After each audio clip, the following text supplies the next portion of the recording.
ما بين إقالة واستقالة وهروب، هو ده حال المدربين مع الاقتراب من نهاية الدور الأول من الدوري المصري.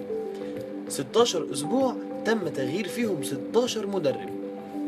البداية كانت مع سموحة وتغيير محمد يوسف مدرب الفريق بعد الأسبوع الثالث، وكانت الإقالة بسبب سوء النتائج الفريق، وتم تعيين ميمي عبد الرازق على أساس أنه يكون مدرب بصفة مؤقتة لحين التعاقد مع مدرب آخر، إلا أن تحسن الأداء والنتائج مع ميمي عبد الرازق اللي أجبر نادي سموحة على الإبقاء عليه حتى الآن. ومن الطريف ان بعد محمد يوسف كانت ادارة سموحة بتفكر في التعاقد مع المدرب الاتحاد وقتها مالدينوف هو المدرب البلغاري مدرب نادي الاتحاد السكندري اللي تمت اقالته هو الاخر بعدها باسبوعين فقط، ايضا بسبب سوء النتائج، وتم تعيين بعدها المدرب البرتغالي ليونيل بونيتش. في المحلة بقى قصص وحكايات كتير. كانت البداية مع محمد جنيدي اللي أقالوه بسبب سوء النتائج، وتم تعيين بدلا منه أحمد حسن اللي برضه فشل وأقالوه بسبب سوء النتائج، وجابوا بعدها محمد فايز اللي برضه مشوه وأقالوه بسبب سوء النتائج، وأخيرا اتعاقدوا مع خالد القماش.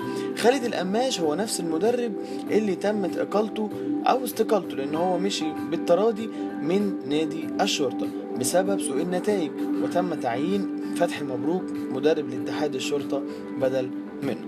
الطريف في الموضوع ان المحلة اكتر فريق غير مدربين حتى الان، وبتعاقده مع خالد القماش بيكون مدرب رقم 4 في 16 اسبوع، وكل ده بسبب فشل المحلة الفوز في اي مباراة، في حين بقى ان القماش نفسه ما قدرش يحقق ولا فوز مع فريقه السابق نادي اتحاد الشرطة.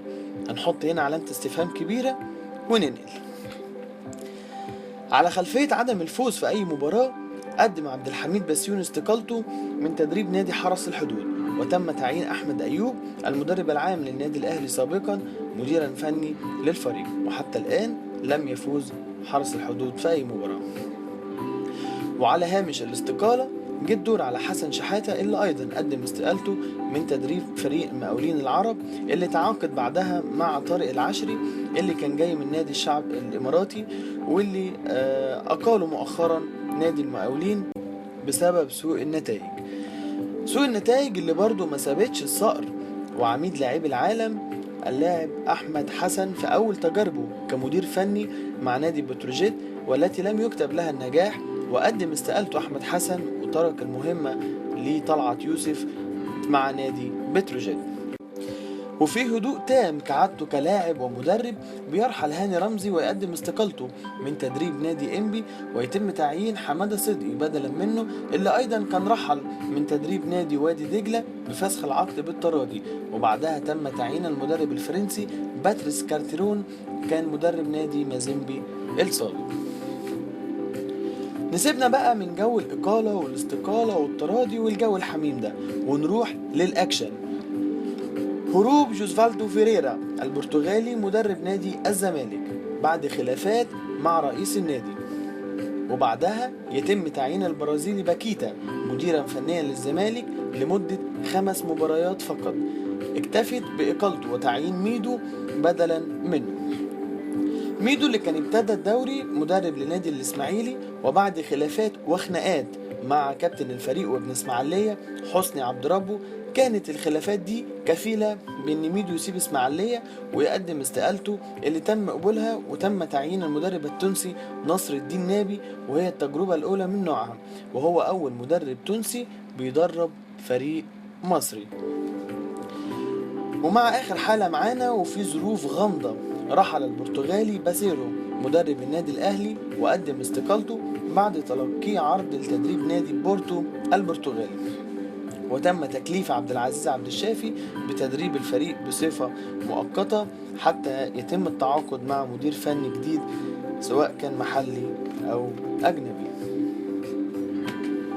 ب16 حالة إطاحة تظهر أسوأ ما في الدوري المصري حتى الآن، بيبقى عندنا نقطة إيجابية وحيدة، وهي استمرار 6 مدربين مع أنديته، وهم حسام حسن مع المصري، والنتيجة المصري في المربع الذهبي، 2. إيهاب جلال مع مصر المقاصة.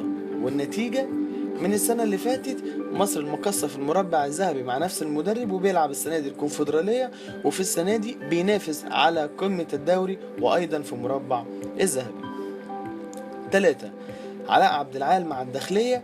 والنتيجة الداخلية كان لحد وقت قريب بينافس على قمة الدوري، وحاليا قريب من المربع الذهبي.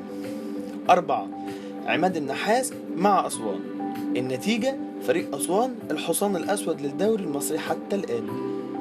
5 و6 طارق يحيى مع الجيش، وشوقي غريب مع الإنتاج الحربي. والنتيجة نتائج متوازنة وصلوا بيها للمنطقة الدافئة في ترتيب الدوري العام. نلخص بقى حلقتنا في أرقام.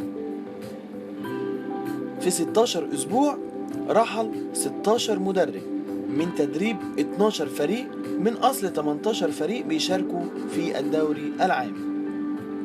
9 فرق تم تغيير مدرب واحد حتى الآن، هم الأهلي، الإسماعيلي، الاتحاد، إنبي، بتروجيت، حرس الحدود، سموحة، ووادي دجلة، واتحاد الشرطة. نلاقي الزمالك والمقاولين غيروا 2 مدربين حتى الآن. أما المحلة صاحب أكبر عدد من التغيير غير 3 مدربين حتى الآن، وبقي 6 أندية فقط على المدربين، وهم المصري، الداخلية، مصر المقاصة، الإنتاج الحربي، طلائع الجيش، وأسوان. تعددت الأسباب والرحيل واحد.